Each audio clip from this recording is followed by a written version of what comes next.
सभी भक्तों को राधे राधे। स्वागत है आपका एक नई वीडियो में। आज की इस वीडियो के माध्यम से मैं आप लोगों को वृंदावन धाम की संपूर्ण परिक्रमा के दर्शन कराने वाला हूं और इस परिक्रमा मार्ग में जितने भी मंदिर पड़ेंगे उन सब के दर्शन कराऊंगा और उनकी लीला के बारे में संपूर्ण जानकारी दूंगा। आप लोग भी घर बैठे इस वीडियो के माध्यम से मेरे साथ इस परिक्रमा का पूर्ण फल प्राप्त कर सकते हो। तो चलिए वीडियो को शुरू करते हैं। सबसे पहले मैं आपको यहाँ पे श्री यमुना महारानी जी के जल का आचमन कराता हूँ और उसके बाद हम अपनी परिक्रमा को शुरू करेंगे। बोलिए श्री यमुना महारानी जी की जय। वृंदावन की परिक्रमा को आप दो जगह से लगा सकते हो। अगर आप छठीकरा मार्ग से वृंदावन आ रहे हो तो आपकी परिक्रमा इस्कॉन टेम्पल के पास से शुरू होगी। अगर आप मथुरा मार्ग से वृंदावन आ रहे हो तो आप अपनी परिक्रमा को अटल्ला चुंगी से शुरू कर सकते हो। अभी मैं अपनी परिक्रमा को इस्कॉन टेम्पल के पास से शुरू कर रहा हूँ। वृंदावन की परिक्रमा 12 किलोमीटर की है, जिसे आप लगभग 3 से 4 घंटे में लगा सकते हो। अगर आप वृंदावन की परिक्रमा को पहली बार लगा रहे हो तो आपको सभी मंदिर और स्थानों के दर्शन जरूर करने चाहिए। परिक्रमा मार्ग में जो सबसे पहला स्थान पड़ता है वो है श्री प्रेमानंद महाराज जी का राधा केली कुंज के नाम से। आप यहाँ के दर्शन भी जरूर करना। प्रेमानंद महाराज जी के आश्रम से थोड़ा सा ही आगे चलने पे एक और ऐसा गुप्त स्थान है जिसके दर्शन शायद ही आपने किए होंगे, जिसका नाम है श्री लाडली निकुंज वन। इस स्थान के दर्शन भी आप जरूर करना। वृंदावन की इस परिक्रमा को आप साल के किसी भी महीने में लगा सकते हो। वृंदावन वह स्थान है जहाँ पे श्री कृष्ण भगवान अपने ग्वाल वालों के साथ में खेला करते थे, बंशी बजाया करते थे। जितने लोग इस परिक्रमा को मेरी वीडियो के माध्यम से पहली बार लगा रहे हो तो इस वीडियो को अंत तक जरूर देखना। अभी हम आ चुके हैं अपने पहले स्थान पे, जिसका नाम है प्राचीन काली देव। इसी स्थान पे श्री कृष्ण भगवान ने काली अनाग का मर्दन किया था। तो चलिए आपको इस पूरे स्थान के दर्शन कराता हूँ और यहाँ की लीला के बारे में सारी जानकारी देता हूँ। मंदिर में अंदर प्रवेश करते ही आपको यहाँ पे जो है सबसे पहले ऐसी छतरी दिख जाएंगी और सामने ही है कृष्ण भगवान का मुख्य मंदिर। चलिए अभी आपको सबसे पहले यहाँ पे बने श्री कृष्ण भगवान के मंदिर के दर्शन कराता हूँ। तो ये है मंदिर, अभी बंद है लेकिन दर्शन जो है आपको हो जाएंगे। तो चलिए आपको मंदिर के दर्शन कराता हूँ। और यहाँ पे जो इस मंदिर के अंदर आपको दर्शन होते हैं, आप सामने देख सकते हो ये है बलदाऊ और साइड में है नाग देवता की पत्नियाँ और ऊपर जो आप देख रहे हो वहाँ पे आपको कृष्ण भगवान के दर्शन हो जाते हैं। और ये उसी छवि के दर्शन हैं जब काली नाग का उन्होंने मर्दन किया था। बोलिए श्री कृष्ण भगवान की जय। मंदिर के साइड में ही आपको उसी छवि के दर्शन हो जाते हैं यहाँ पे जब कृष्ण भगवान ने यमुना नदी में छलांग लगाई थी और उनका सामना काली नाग से हुआ था। तो चलिए थोड़ा सा नीचे चलते हैं और आपको पास से दर्शन कराते हैं। सामने आप दर्शन कर सकते हैं श्री कृष्ण भगवान के, जो कि कालिया नाग के ऊपर हैं और साइड में जो है कालिया नाग की पत्नी है। और ये उसी समय का दृश्य है जब श्री कृष्ण भगवान ने इस सामने वृक्ष यमुना जी में छलांग लगाई थी और उनका सामना इस कालिया नाग से हुआ था। अभी मैं आपको उस वृक्ष के दर्शन कराता हूँ जहाँ से श्री कृष्ण भगवान ने चढ़ के यमुना नदी में छलांग लगाई थी। सामने है वो केली कदम का वृक्ष जो कि 5,500 वर्ष पुराना है और इसी वृक्ष पे चढ़ के श्री कृष्ण भगवान ने यमुना नदी में छलांग लगाई थी। यहाँ पे हैं श्री कृष्ण भगवान के चरण चिन्ह और इसी तरह से वो कुछ इसी वृक्ष पे चढ़े थे। वृक्ष के साइड में यहाँ पे आप उन्हीं सारी लीलाओं के दर्शन कर सकते हो और उनके बारे में पढ़ सकते हो। सामने ही यहाँ पे आपको जो है कालिया नाग के दर्शन हो जाते हैं और यहाँ पे जितने भी भक्त आते हैं वो अपनी मानता के अनुसार यहाँ पे जो है ये चुनरी और दुपट्टे बांध के जाते हैं। जब भी आप परिक्रमा लगाओ तो इस स्थान के दर्शन जरूर करना। और ये है वो केली कदम का वृक्ष, इसकी भी एक छोटी सी परिक्रमा लगाना। तो चलिए हम भी इस वृक्ष की परिक्रमा लगाते हैं और कहा जाता है इस वृक्ष की परिक्रमा लगाने से पुण्य की प्राप्ति होती है। तो आप लोग भी मानसिक रूप से इस परिक्रमा को लगा सकते हो।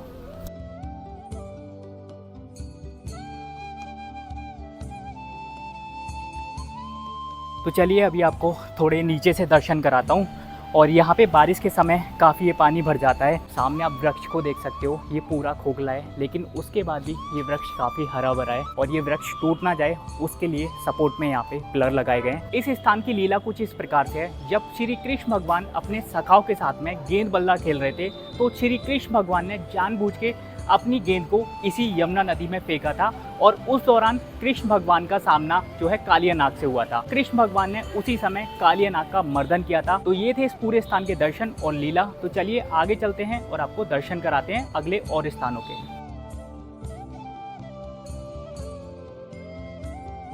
अभी हम आ चुके हैं अपने अगले स्थान पे, जिसका नाम है श्री मदन मोहन जी का मंदिर।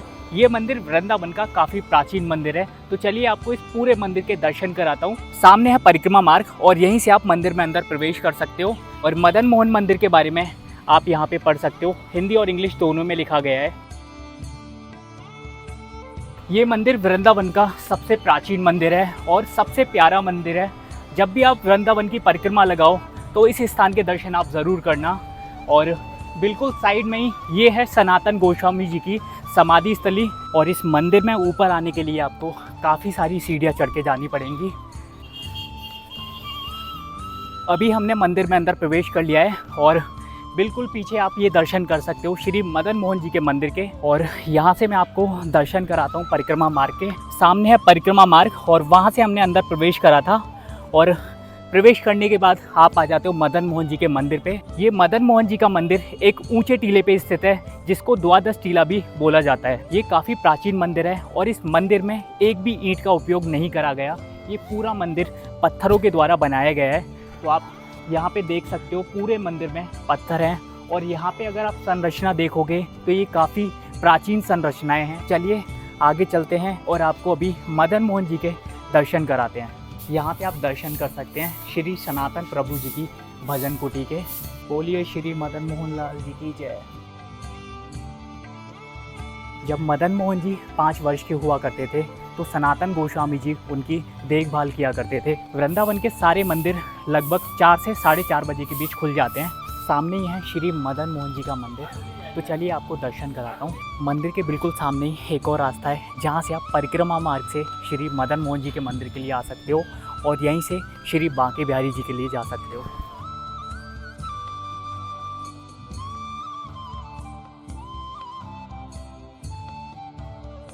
औरंगजेब के शासन के समय उसने इस मंदिर को तोड़ने का प्रयास किया।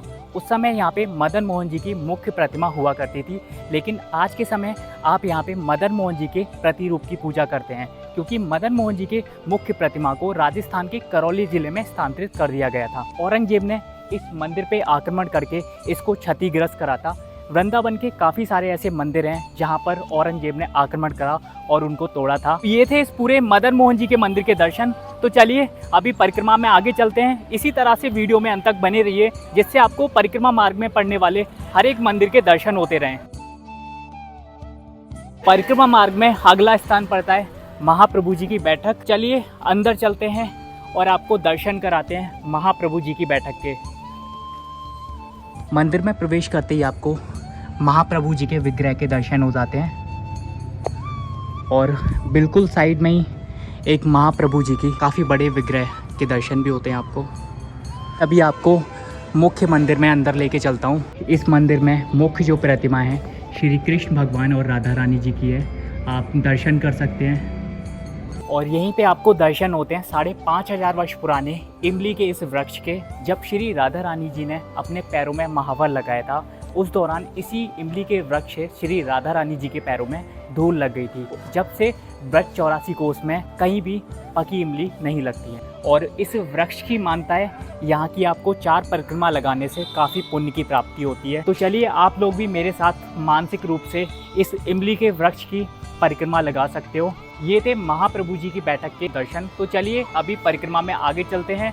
ऐसे ही वीडियो में अंत तक बने रहिए जिससे आपको परिक्रमा के सभी मंदिरों के दर्शन होते रहें। बिल्कुल साइड में ही आपको गोपीनाथ भवन के भी दर्शन हो जाते हैं और यहाँ पे आप दर्शन कर सकते हो वृंदावन की परिक्रमा में काफ़ी प्राचीन वृक्षों के।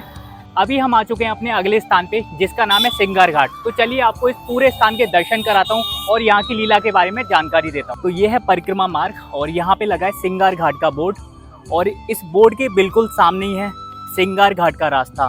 तो सामने आप देख सकते हैं, वहीं से सिंगार घाट के मंदिर में अंदर प्रवेश के लिए जाना पड़ेगा। मंदिर में प्रवेश करते ही सबसे पहले आपको यहाँ पे दर्शन होते हैं प्राचीन श्री बटेश्वर महादेव जी के मंदिर के। तो आप दर्शन कर सकते हो महादेव जी के। और थोड़ा सा आगे चलने पे हम आ जाते हैं श्री राधा रानी जी के सिंगार स्थली पे। तो चलिए आपको यहाँ के पूरे दर्शन कराता हूँ और यहाँ की लीला के बारे में सारी जानकारी देता हूँ। अभी हम आ चुके हैं सिंगार घाट पे अंदर और यहाँ पे एक वट वृक्ष है जिसके नीचे बैठ के श्री कृष्ण भगवान ने श्री राधा रानी जी का श्रृंगार किया था। अभी मैं आपको उस वट वृक्ष के भी दर्शन कराऊंगा। सबसे पहले मैं आपको इस पूरे मंदिर के दर्शन करा देता हूँ। ये है यहाँ का मुख्य मंदिर। यहाँ पे आप दर्शन कर सकते हैं श्री कृष्ण भगवान और राधा रानी जी के और काफ़ी अच्छे दर्शन हैं यहाँ पे। वृंदावन के सारे स्थान श्री कृष्ण भगवान की लीलाओं से जुड़े हुए हैं। तो यहाँ पे हर एक स्थान पे हर एक जगह में पूरे वृंदावन में श्री कृष्ण भगवान ने अनेकों लीलाएं की हैं। उन्हीं लीलाओं के दर्शन मैं आज आपको इस वीडियो के माध्यम से करा रहा हूँ। तो यहाँ पे आप दर्शन कर सकते हैं। कुछ इसी प्रकार से श्री कृष्ण भगवान ने राधा रानी का श्रृंगार इसी स्थान पे किया था। आप इस तस्वीर के माध्यम से उस लीला के दर्शन कर सकते हैं और यहाँ पे आप श्री राधा रानी जी और कृष्ण भगवान के चरणों के भी दर्शन कर सकते हैं।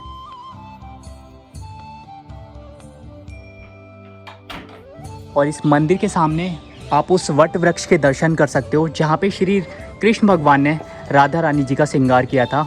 तो ये वही वट वृक्ष है। ये काफ़ी प्राचीन है और अभी एकदम अंदर से खोखला हो गया है।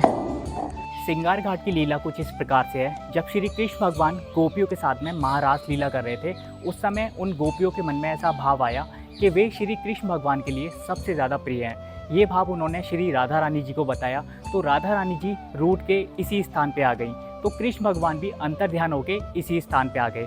उस समय श्री कृष्ण भगवान ने इस वट वृक्ष के नीचे बैठ के श्री राधा रानी जी का श्रृंगार किया था। तो चलिए आगे चलते हैं और आपको अगले और स्थानों के दर्शन कराते हैं। परिक्रमा के दौरान अभी हम आ गए अपने अगले स्थान पे, जिसका नाम है चीर घाट। तो चलिए आपको इस पूरे चीर घाट के दर्शन कराता हूँ। काफ़ी समय पहले यमुना जी इसी स्थान पे बहा करती थी, लेकिन अभी यमुना जी अपना स्थान छोड़ के थोड़ा सा आगे चली गई हैं। तो आप वहाँ सामने दर्शन कर सकते हो यमुना जी के। गोपियाँ इसी जगह पे पहले निवस्त्र होकर स्नान करती थी, तो कृष्ण भगवान उनके वस्त्र चुरा के इसी कदम के वृक्ष पे जाके बैठ गए थे। तो आप इस पूरे स्थान के दर्शन कर सकते हैं। ये है चीर घाट का लीला स्थल, जहाँ पे श्री कृष्ण भगवान गोपियों के वस्त्र चुरा के कुछ इसी प्रकार से वृक्ष पे जाके बैठ गए थे। तो आप इस तस्वीर के माध्यम से उस लीला के दर्शन कर सकते हैं। और यहाँ पे जितने भी भक्त आते हैं दर्शन करने के लिए, वो यहाँ पे वस्त्रों का दान करके जाते हैं। इस स्थान की लीला कुछ इस प्रकार है। जब गोपियाँ यहाँ पे निवस्त्र होकर स्नान कर रही थी, तो कृष्ण भगवान ने उनको सबक सिखाने के लिए उनके वस्त्र चुरा के इसी कदम के वृक्ष पे जाके बैठ गए थे। जब गोपियों ने क्षमा मांगी तो उन्होंने उनके वस्त्र लौटा दिए। तो ये है इस स्थान की पूरी लीला। तो चलिए अभी आगे चलते हैं और आपको और स्थानों के दर्शन कराते हैं। सामने है चीर घाट, और चीर घाट से आप बिल्कुल सीधे जाओगे तो आप पहुंच जाओगे केसी घाट पे। जितने भी भक्त पैदल इस परिक्रमा को लगा रहे हैं, वो सभी लोग इसी मार्ग से होके केसी घाट पे जा रहे हैं। लेकिन जब यमुना नदी ऊपर आ जाती है तो ये वाला मार्ग बंद हो जाता है। अभी हम अपनी परिक्रमा को बाइक के माध्यम से लगा रहे हैं और इस मार्ग से हम बाइक से आगे नहीं जा सकते। तो चलिए मैं आपको अभी केसी घाट पे लेके चलता हूँ। तो अभी हम जा रहे हैं ये वृंदावन की कुंज गलियों में होके, और सामने आपको परिक्रमा मार्ग के ऐसे एरो दिख जाएंगे। ये है निधि वन का निकास द्वार। अभी मैं आपको निधि वन के दर्शन नहीं करा रहा, सीधे आपको केसी घाट पे लेके चल रहा हूँ। अभी हम आ गए केसी घाट पे। ये है केसी घाट। तो चलिए केसी घाट पे अंदर चलते हैं और आपको दर्शन कराते हैं। प्रवेश करते ही सबसे पहले आपको यहाँ पे शिवलिंग के दर्शन हो जाते हैं। हर हर महादेव। ये है श्री यमुना जी का मंदिर। तो चलिए आपको दर्शन कराता हूँ। केवल हमारे चरणामृत का भरोसा, तो सामने आपको यमुना महारानी जी के दर्शन हो जाते हैं। ये वृंदावन का सबसे प्यारा घाट है, जिसको केसी घाट कहते हैं, और यहाँ से आप यमुना महारानी जी के भी दर्शन कर सकते हैं। काफ़ी लोग यहाँ पे बोटिंग का भी आनंद लेते हैं। यहाँ पे आप देख सकते हैं काफ़ी भक्त जो है यमुना जी में स्नान भी कर रहे हैं। तो ये बहुत प्यारा घाट है वृंदावन का। तो चलिए आगे चलते हैं और आपको इस पूरे केसी घाट के दर्शन कराता हूँ। शाम के समय इसी स्थान पे आरती होती है। तो आप शाम को अगर केसी घाट आ रहे हो तो यहाँ की आरती में ज़रूर शामिल होना, क्योंकि यहाँ पे जो है आरती काफ़ी अच्छी होती है। ये वाला मार्ग मैंने अभी आपको आगे दिखाया था, जहाँ से बाइक से आप आगे नहीं आ सकते। जितने भी पैदल यात्री हैं इसी स्थान से आके केसी घाट पे आते हैं। जब कंस ने कृष्ण भगवान को मारने के लिए इसी स्थान पे केसी राक्षस को भेजा था, तो कृष्ण भगवान ने केसी राक्षस का वध इसी स्थान पे किया था, इसलिए इस घाट का नाम केसी घाट है। तो चलिए अभी परिक्रमा में आगे चलते हैं और आपको दर्शन कराते हैं। वीडियो में अंत तक ऐसे ही बने रहिए, जिससे आपको पूरी परिक्रमा के दर्शन होते रहें। तो ये आप देख सकते हो काफ़ी छोटे छोटे बच्चे भी इस परिक्रमा को लगा रहे हैं। अभी हम आ गए तटीय स्थान पे। तटीय स्थान स्वामी श्री हरिदास जी की तपोस्थली है। तटीय स्थान इसको इसलिए कहा जाता है क्योंकि काफी समय पहले यहाँ पे संत लोग तटिया बना के रहा करते थे, और आज के समय में भी यहाँ पे लाइट का उपयोग नहीं किया जाता। परिक्रमा लगाते समय इस स्थान के दर्शन करना मत भूलिएगा। वृंदावन की इस परिक्रमा में अभी हम आ चुके हैं श्री बाबा नीव करौरी जी के आश्रम पे। बाबा नीव करौरी, जिन्हें हनुमान जी का अवतार माना जाता है, ये उनका समाधि स्थल है। तो आप इस स्थान के दर्शन भी जरूर करना। अभी हम आ गए अटल्ला चुंगी पे। अगर आप यहाँ से राइट हैंड पे जाते हो तो आप बांके बिहारी मंदिर के लिए जा सकते हो। अगर आप यहाँ से लेफ्ट हैंड पे जाते हो तो मथुरा के लिए निकल जाओगे। हमने अपनी परिक्रमा इस्कॉन टेम्पल के पास से शुरू की थी, तो इसलिए हम सीधे जाएंगे और वहीं जाके हमारी परिक्रमा समाप्त होगी। जितने भी वृद्ध लोग हैं वो इस परिक्रमा को नहीं लगा सकते। वो लोग घर बैठे मेरी इस वीडियो के माध्यम से मानसिक रूप से इस परिक्रमा का पूर्ण फल प्राप्त कर सकते हैं। अभी हम आगे गौरी गोपाल आश्रम, जो कि अनिरुद्ध आचार्य जी का है और ये कथावाचक हैं। उनके द्वारा इस आश्रम में वृद्ध लोगों का रहना खाना एकदम निःशुल्क है। तो ये थी पूरी वृंदावन की परिक्रमा। इस वीडियो के माध्यम से मैंने आपको सभी परिक्रमा मार्ग में पड़ने वाले स्थानों के दर्शन कराएं, और जहां से हमने अपनी परिक्रमा शुरू करी थी हम वहीं पे आ चुके हैं और यहीं पे आके हमारी जो है परिक्रमा खत्म हो जाएगी। और इस मार्ग को बोलते हैं चैतन्य महाप्रभु मार्ग। तो आप देख सकते हैं वहाँ सामने से हमने अपनी परिक्रमा शुरू करी थी। तो यही थी आज की वीडियो। अगर अच्छी लगे तो वीडियो को लाइक शेयर कमेंट ज़रूर करना। राधे राधे।